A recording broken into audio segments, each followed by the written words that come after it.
To wrap up with the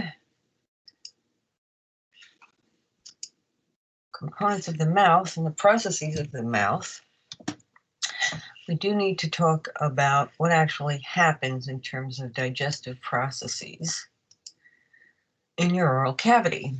That will include ingestion, and of course that simply means taking food or beverages in. We'll remember that mechanical breakdown happens. That's mechanical processing, which means that you are taking large particles and breaking them down into smaller and smaller particles. That is not the same thing as chemical digestion. Propulsion, deglutition is the fancy term for swallowing, because you need to move that bolus down towards the back of your mouth so it can get into the esophagus. And then in terms of digestion, we do add both salivary amylase and lingual lipase to whatever food you are ingesting. Please remember that no true digestion occurs in the mouth simply because the food does not remain there long enough. No absorption occurs in the oral cavity, with the exception of a few drugs. So when it comes to mastication, we all know that that's just the more technical term for chewing. You are holding your food in between your cheeks and your lips. You do need your tongue to mix that food with saliva. The tongue will also help compact the food into the bolus. We know that we have the teeth for cutting and grinding. It is partly voluntary and partly reflexive.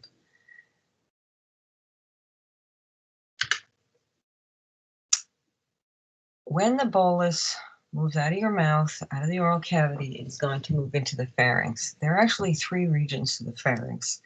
We'll discuss the most superior one, which is the nasopharynx, when we talk about the respiratory system. With regards to the digestive system, you do need to know about both the oropharynx and the laryngopharynx. The pharynx as a whole is a common passageway for what you eat, drink, and breathe. It is continuous with the esophagus, and it's going to be basically lined with a membrane that is posterior to both the nose and the mouth. We already mentioned the two parts associated with the system we're covering now.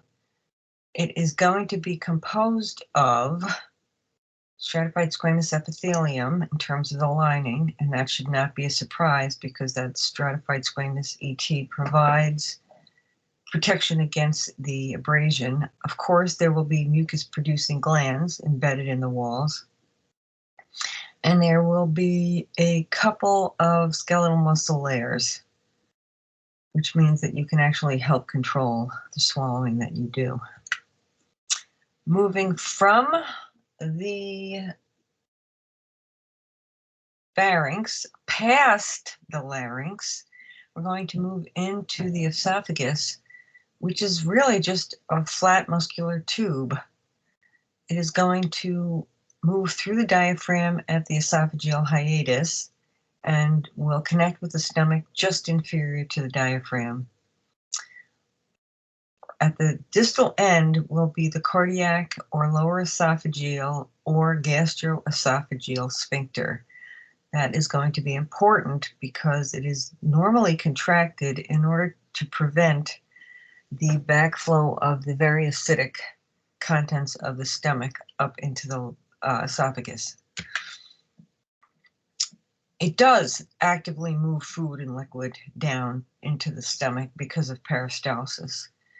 It is maybe 20 inches in length, a little less than an inch in diameter. It is going to be innervated by both sympathetic and parasympathetic fibers. It is going to maintain a resting muscle tone in that circular muscle layers, and that is so you can keep the lumen closed, except when swallowing. We already talked about the lining being composed of stratified squamous epithelium. At the distal end near the stomach, it is going to change to simple columnar epithelial tissue. Of course, in the submucosa, you're going to have esophageal glands that will, what a surprise, secrete mucus, and that is going to help lubricate the movement of the bolus as it moves distally.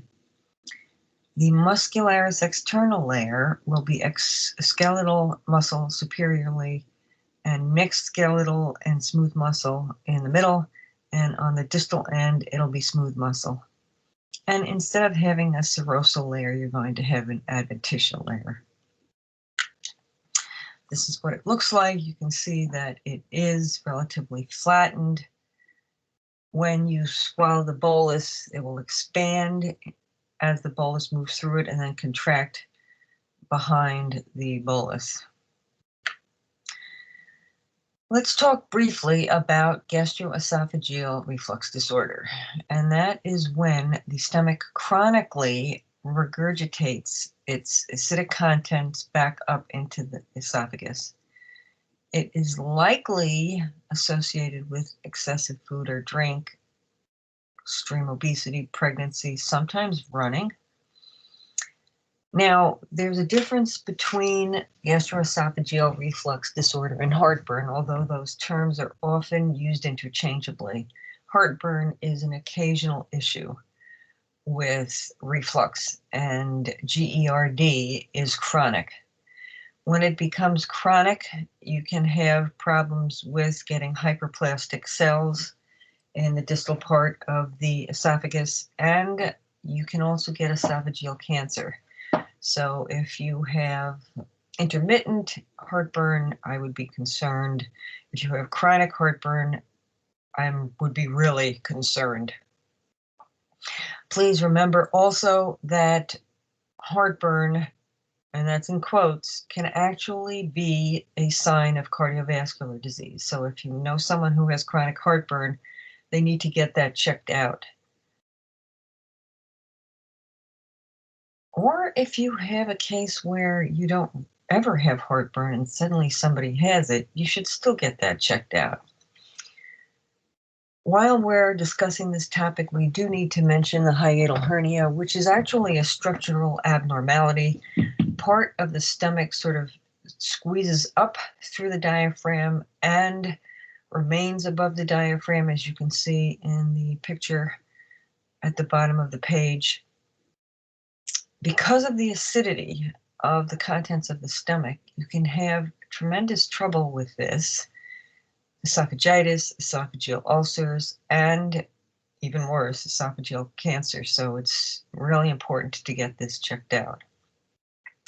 In our next segment, we will move on to that J-shaped pouch, the stomach.